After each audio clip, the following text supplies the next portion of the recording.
Bonjour à toi. Dans cette petite vidéo, laisse-moi te montrer la voix de Candy and Cigarettes. Chouchou, crème glacée.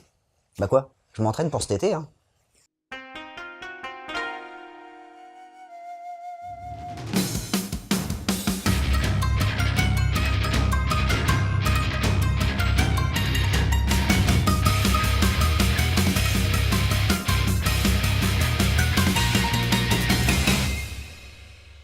Tu connais Reizo?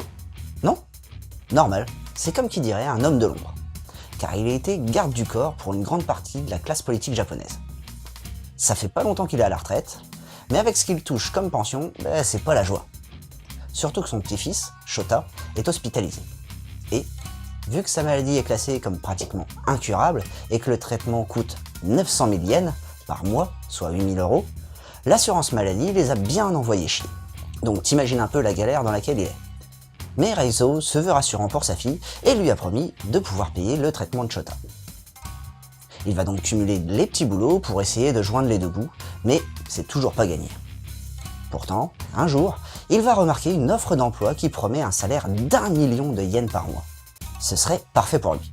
Bon, par contre, faut être 7e dan de kendo, minimum, au moins être 5e dan de judo, et avoir une excellente connaissance des armes à feu.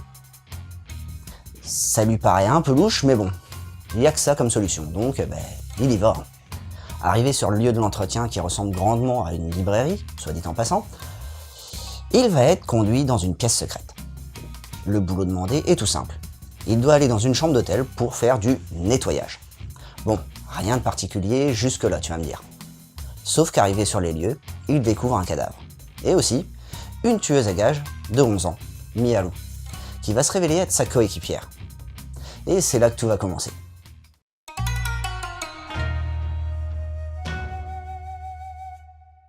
Au niveau du dessin, on est sur un trait assez épuré avec peu de détails sur les personnages. En effet, les lèvres sont très peu marquées, les cheveux peu détaillés, mais par contre, les yeux sont très expressifs.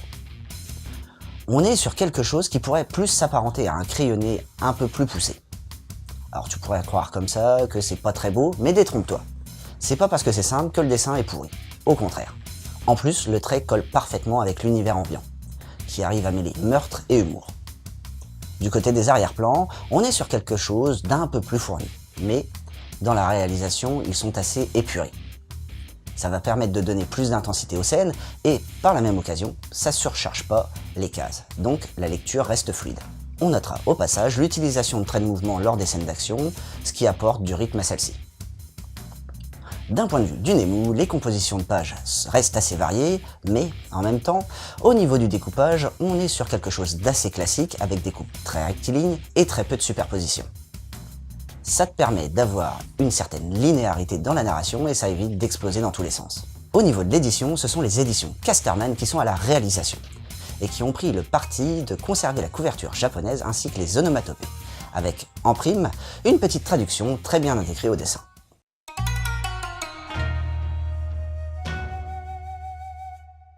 À la réalisation de ce titre, on retrouve Inoue Tomonori, qui est le scénariste du manga post-apocalyptique Capolion, qui lui vaudra au passage d'être lauréat du prix Shiba Tetsuya en 2008. Alors comment ce mangaka s'en est-il sorti avec ce titre? Eh ben plutôt pas mal. Alors on part sur un thème qui est totalement différent si on le compare à son best-seller, puisqu'on est sur une aventure rocambolesque et sanglante avec deux tueurs à gages. Au passage, tu remarqueras un gros clin d'œil au film Léon de Luc Besson, sauf que dans notre cas, le tueur à gages est une fillette de 11 ans. D'ailleurs, c'est pas mal trouvé d'avoir pris le parti d'inverser les rôles. On pourrait croire que le grand-père va prendre la petite jeunette sous son aile et tout, mais il n'en est point question. Ici, c'est Miharu qui a un rôle protecteur envers Reizo. Elle va même jusqu'à tuer quelqu'un à sa place pour éviter qu'il ne finisse dans le même état d'esprit qu'elle. Alors certes, par moments, tu retrouves un côté paternaliste chez Reizo, mais quelques cases plus tard, la situation change totalement et Miharu le remet un peu à sa place. Après, les deux personnages restent assez complémentaires l'un pour l'autre. Tu retrouves l'expérience et l'empathie côté Reizo, et pour ce qui est de Miharu, on est plus sur le côté professionnel et sang-froid.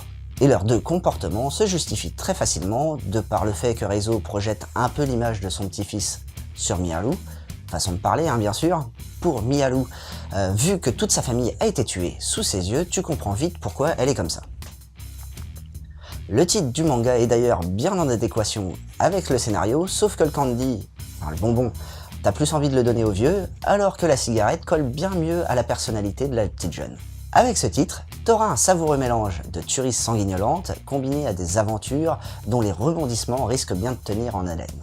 Pour aller avec ce titre, et faire un bon comparatif, t'as le film Léon de Luc Besson. Léon, un tueur à gages, se voit par un concours de circonstances contraint de prendre sous son aile la jeune Mathilde. Elle va alors lui demander de lui enseigner son métier. Dans la même lignée, t'as Assassin. Hitomi, tueuse à gages, recueille et protège un jeune garçon. Ils vont vite se faire poursuivre par la police pour une raison obscure. Si tu veux plus de détails, tu peux. Non, tu dois regarder le mangado qu'on a réalisé en lien. Et un petit dernier, un grand classique. City Hunter de Hojo Tsukasa.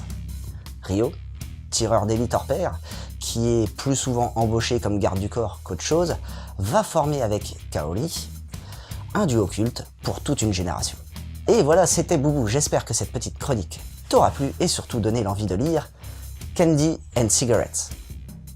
Allez, sur ce, je te laisse, car j'hésite encore sur ce que je dois mettre dans ma bouche. Candy, cigarette, ou bien... Ouais, et surtout, n'oublie pas de suivre la voie du manga.